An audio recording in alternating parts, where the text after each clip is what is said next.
बिस्मिल्लाहिर्रहमानिर्रहीम अस्सलाम वालेकुम दोस्तانو उम्मीद लरम چې تاسو به روغ جوړ او خوشاله وي او ژوند به مسعود وي دوستانو سواد کې درې ورونه په جایداد په تنازع باندې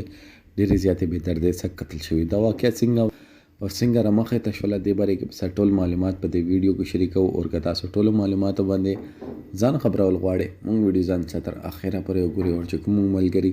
مونږ په چینل باندې نوي دي هغوی د مونږ چینل مخه ځان سبسکرایب کړي ډالۍ نشان دی وای تاکي موږ راتلونکي معلوماتي ویډیو هغوی ته په اسانۍ سره ملا شي دوستانو دا واقعه د سوات منګورې ده چې جایداد په تنازع باندې د درې سکا ورونه ډېرې زیاتې بې دردۍ سره قتل شوي دي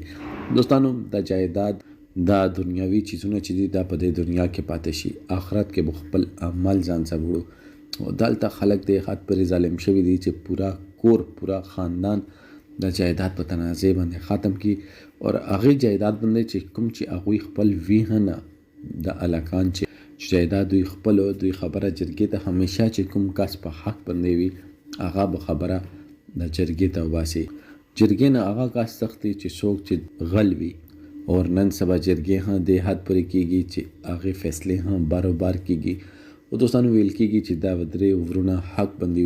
او چې څنګه هغوی ته پته ولګېدله چې دا فیصله په دې درې ورونو په حق کې رسي هغوی د درې وړه وویشتل او هغوی په موقع باندې وپاڅه پولیس وایي چې موږ به ډېر زر دا کسان گرفتار کو اور دوی ته به قرار واقع سزا ملاویږي دوستانو که تاسو سوچو چې موږ معاشره کې روزمره بنیاد باندې په جایداد په تنازع باندې عزت باندې غیرت باندې قتلونه کیږي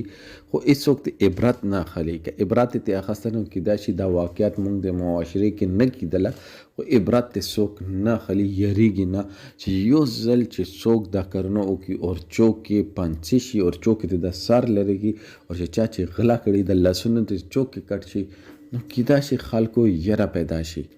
دوی لا یره نه پیدا کیږي دوی یره هغه ټیم کې پیدا کیږي چې هر یو چې دوی سترګو وړاندې وشي دې ټیم کې دوی جیل کې دوی په سا حالت کې وي اچاته اس پاتن لګي چې کله دوی ته سزا په خلکو په مخ کې عوام په مخ کې ملاوي شي زه ګورم بیا چا څنګه دومره جرأت کیږي چې هغه ټوپک راخلي اور درې کسان یعنی درې خاندانونه په ایوه ځای باندې ولي دوستانو دې باره کې تاسو سره دا کمنټ سیکشن کې خپل رائے اظهار ضرور وکړئ والسلام